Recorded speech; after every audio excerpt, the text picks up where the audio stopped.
All right, so at this point, it's been over 30 days since I started the carnivore diet. I had a mishap on, I think, day 25 or 26. The context is pretty simple. I had an 8-hour trip back home. I really hadn't eaten anything that day, and it was already 5 p.m.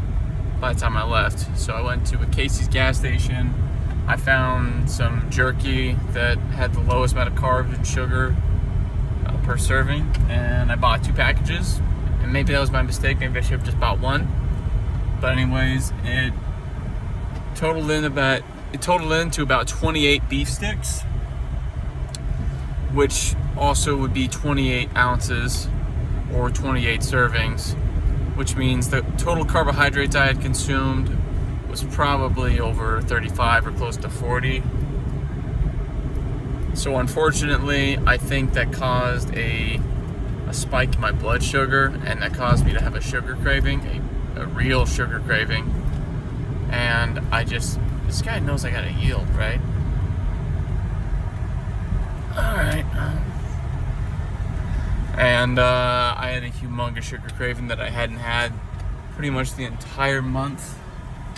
And so I couldn't sit in a car for 8 hours, and I ended up getting cinnamon buns, 2 of them, and holy crap, dude, it was like eating crack. But I felt terrible afterwards, and then I ended up eating another form of sugar after that.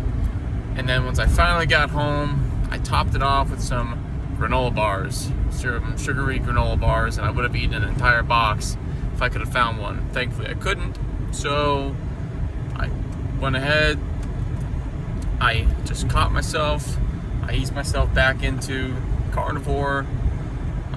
I started out by just, whenever I had a craving to eat sugar, I'd eat peanuts or almonds or nuts, and then eventually I had a day where I just didn't eat anything, just gave my body some time to just get it out of my system. Then it took about 6 days, I think, to get the cravings completely out of me. About 6 days. So we're at about 32 days now on carnivore. I lifted last night, and it looks like I'm sort of stuck on the incline bench. I did 175 for 9 reps. I just could not crack 10 reps. So I'm going to try and hit it one more time tonight. I had a ton of protein today, so I think that might affect my performance. I also got a little bit of sleep, a little bit more sleep than normal, so that helped as well. So overall, I'm feeling pretty good. And we're back on carnivore, we're feeling good. The cravings for sugar are gone. It's clear to me that I can't tolerate carbs or sugars at all. Just like how an alcoholic can't have even a little bit of alcohol, I can't even have a little bit of carbs or sugars. If I have even a little bit, I will spiral out of control, and I will eat my heart's content until I am completely and utterly stuffed. Now, I know what you're thinking. Well, I mean, why do you have this behavior now? Why didn't you have it prior to starting the carnivore diet? I think it's because I didn't realize how badly my body was addicted to carbs and sugars.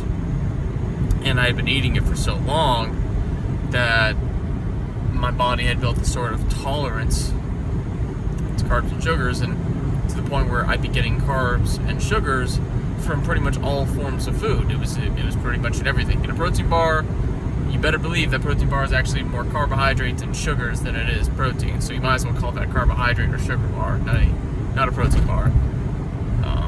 Every single time I would eat a processed food of some sort, it would have added carbs, it would have added sugars. Versus now that I don't, it makes the cravings a lot higher, a lot harder. Now, some people might argue that, the reason you're craving is because you need it. No, it's not true. I went almost 30 days without having even probably 15 grams of carbs in an entire 24-hour period. And I was performing significantly well. My energy levels were perfectly consistent, and I was consistently putting weight on my bench. And I actually do intend to hit 180 for 10. Oh, hell! Lord! What the heck, man? Freaking bird just was hopping on the road. Jeez. Well, I'm glad I didn't hit it. But yeah, to get back on point, I intend to hit 180 pounds for 10 reps. My goal, as of right now, before I try to hit 315 on the flat, is to hit 185 pounds on the incline bench press for 10 reps. If I can do my body weight, my lean body weight, not including my body fat, if I can do my lean body weight for 10 reps on the incline bench press, that is a feat of considerable strength. Not a lot of people can bench press their own body weight for 1 rep, let alone 10 on the incline. I try to stay away from very heavy movements because, for one, it's very easy to hurt yourself. I'm already a little bit prone to injury, to be completely frank with you. I've made mistakes, I've screwed up, I've hurt my shoulders, I've rolled my ankles back when I was in the military. Freak accidents happened, and I hurt both my shoulders, on separate occasions, and my ankles. And because I was in the military, I didn't really have a whole lot of time to actually recover and to, properly heal from those injuries. In fact, I think I had to run a PFT at one point after having the baddest roll of my ankle in my life, and it was like a pain in the butt to be able to be given a exemption on the 3-mile run. Like, I explained to my platoon sergeant at the time that if I was asked to go on a 3-mile run on the PFT, I would fail that 3-mile. I would fail that PFT. And it's not because I was not prepared, it was not because I was not fit, it was not because I did not meet the standard, it was because I was still recovering from a very significant injury. And, like, frankly, that ankle roll, it still affects me. Like, it happened at this point nearly 2 years ago or longer, and my ankle still pops, it still cracks, it still feels weak sometimes. And, like, I could literally be going very light on my feet. Like, I could be, I could be very generous to what I put my feet through, and it'll still have problems. It's really jacked up, it's really messed up. So it's just like, that's something I kind of have to live with. That's why I try to avoid 1-rep maxes. I just don't think it's very smart to attempt 1-rep maxes often. I am okay with doing 80% of body weight, 80% of PR for reps versus doing PR for 1 rep, because, you really don't know if that was your PR. You don't know if you could have added on 5 more pounds. You really don't. Versus, let's say you're doing 75% of your PR, you can attempt 1 more rep realistically and fail the rep, and then you'll know, okay, that was how much weight I pushed for that many reps with this quality of form.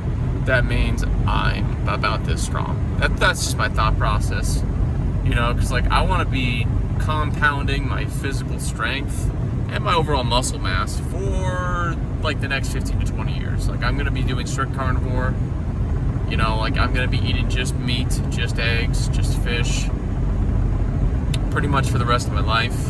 I see it as my opportunity to essentially become wealthy, to live a longer life, to have, a higher functioning brain for a longer period of time.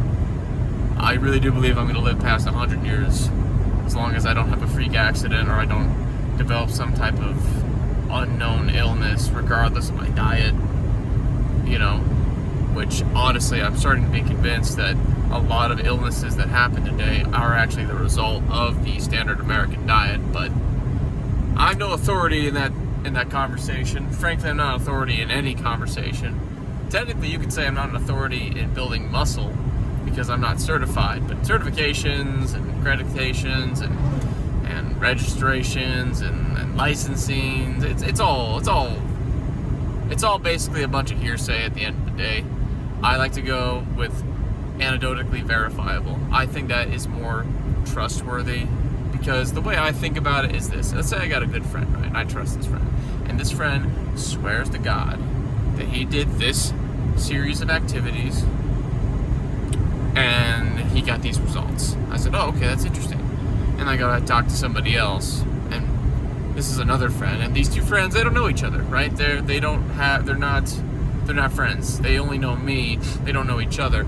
And this guy swears by the exact same thing, and he has similar results. That's a verifiable pattern, and the data is strictly anecdotal.